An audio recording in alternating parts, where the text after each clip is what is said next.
कुछ चंद लोगों की इस प्रकार से जो साजिश है उसके कारण से लद्दाख का माहौल खराब करने नहीं दिया जाएगा। आप देखेंगे 2-4 दिन में लाहौर यहाँ पर जो लद्दाख का माहौल है ठीक है। परसों हमारे पास 90 घायल थे, कल कुल मिलाकर के 19 लोग उसमें से रह गए हैं। उम्मीद है कि वो भी डिस्चार्ज कर दिए जाएंगे। कुछ को माइनर इंजरीज, किसी को थोड़ी ज्यादा इंजरीज हुई थी, उसी को देखते हुए यहाँ पर जो वातावरण है फिर से शांत हो, इस प्रकार के प्रयास किए जा रहे हैं। लद्दाख में जो हुआ बड़ा अनफॉर्चुनेट है। हमने परसों के दिन जब यहाँ पर प्रदर्शन था या बंद की काल थी तो हमने सिर्फ यही कहा था, हमने अपने साथियों को ये जो पुलिस वाले हैं उनको लाठियां देके भेजा था। कोई इस प्रकार का माहौल नहीं था, लेकिन वहां धरने पर जाकर के उसके बाद उठना और बाद में जाकर के एकदम से जगह जगह पर आग लगाना, और ये भी था कि वो बहुत से ऐसे लोग ऑफिसर्स को आइडेंटिफाई उन्होंने किया था जिस पर कि अभी ये काम होने वाला था। इसलिए एहतियातन बड़ा जरूरी था कि इस प्रकार के जो मॉब को हम रोकते, क्योंकि इस मॉब के पीछे बहुत बड़ी साजिश थी। जो बहुत से लोग बाहर से भी थे, जो हमारे ध्यान में चीजें आई है। तो हम नहीं चाहते कि लद्दाख जो एक शांति वाला क्षेत्र है उसको इस प्रकार से माहौल क्रिएट किया जाए।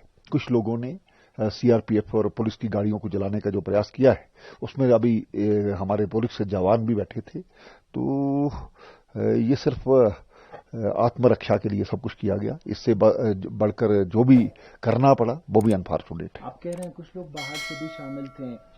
किस तरीके की कार्रवाई और किस तरीके के रिपोर्ट्स मिले हैं अब तक, और क्या कुछ कार्रवाई, कितने लोगों की गिरफ्तारी? क्योंकि 4 मौतें, वो भी युवाओं की, 70 से ज्यादा लोग घायल।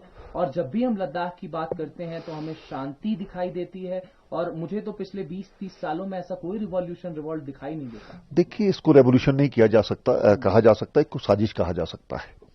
नंबर 1। नंबर 2, लद्दाख अभी भी शांति प्रिय है, लेकिन जो लोग कुछ इस माहौल बिगाड़ना चाहते हैं उनको नहीं बिगाड़ने देंगे।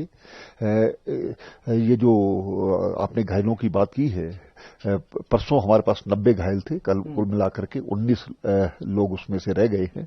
उम्मीद है कि वो भी डिस्चार्ज कर दिए जाएंगे। कुछ को माइनर इंजरीज, किसी को थोड़ी ज्यादा इंजरीज हुई थी, उसी को देखते हुए यहाँ पर जो वातावरण है फिर से शांत हो, इस प्रकार के प्रयास किए जा रहे हैं। कल भी हमने देखा था कि कर्फ्यू था। 163 इम्पोज किया गया है, किसी को कोई वो नहीं है। लोगों का इकट्ठा होना वो ठीक नहीं है। एहतियातन स्कूल और कॉलेजेस बंद किए गए हैं। तो मुझे उम्मीद है कि जल्द माहौल ठीक हो जाएगा। कितने दिन तक का एंटिसिपेशन है और क्या कुछ सिक्योरिटी इनपुट्स आ रही हैं? देखिए, आज इसके बाद हम एक मीटिंग करने वाले हैं। मीटिंग के बाद हम कुछ बताएंगे। मीटिंग किन किन लोगों से है? और स्वाभाविक बात है कि ये जो लॉ एंड ऑर्डर एडमिनिस्ट्रेशन और पुलिस या सुरक्षा बल है, उनके साथ ही मीटिंग होगी। अभी क्या माहौल है लद्दाख की, अगर हम बात करें? आप जाकर के देख सकते हैं, माहौल शांत है और किसी प्रकार से किसी को रोका नहीं जा रहा। तो केवल ये है कि इकट्ठे होकर के जुलूस निकालने में और दूसरी चीजें में। जो प्रोटेस्टर्स थे उसमें काफी युवा भी शामिल थे सर। कई जगह से ये इनपुट्स आ रही हैं कि सोनम वांगचुक की तरफ से प्रोवोक किया गया कई लोगों को हिंसा में शामिल होने के लिए।